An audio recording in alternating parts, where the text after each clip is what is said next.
ఇదిగోండి ఇప్పటికి ఒక 8 బ్యాచ్ల టాయిలెట్స్ ఉన్నాయి. ఏది ఈ లారీలు డ్రైవర్లు ఆగటానికి. ఇది వీటితో పాటుగా ఇదిగో ఇంకా ఫైర్ ఇంజిన్లు నీళ్లు కడిగి పెట్టడానికి.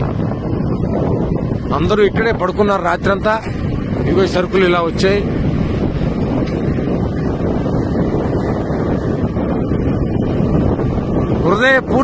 హృదయ స్పందనతో చెప్తున్నా నా చీఫ్ మినిస్టర్ కి వందనాలు, నా చీఫ్ మినిస్టర్ కి ధన్యవాదాలు.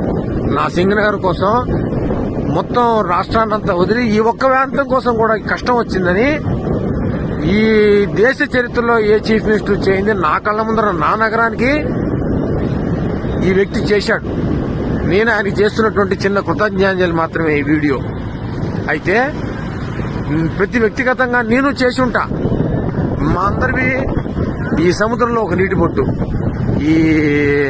ఈ ప్రభుత్వం చేస్తోంది.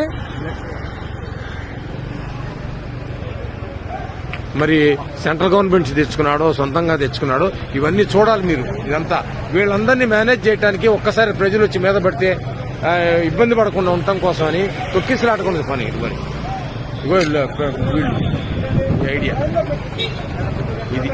ఇది మిత్రులారా, ఇది ప్రభుత్వం చేస్తోంది. ఇది నాకు స్వచ్ఛందంగా ప్రజలకు తెలియాలని చేస్తున్న వీడియో. ఇక్కడెక్కడ ఎవరు TV9 గాని మరోళ్ళు గాని ఎవరు సాక్షి టీవీ గాని ఎవరూ లేరు. ఆఖరికి తెలుగుదేశానికి కొంత పాడే TV5 కూడా లేదు. ధన్యవాదాలు మిత్రులారా. ఇది చూసి మనస్ఫూర్తిగా చూసిన మిత్రులు విమర్శిస్తారో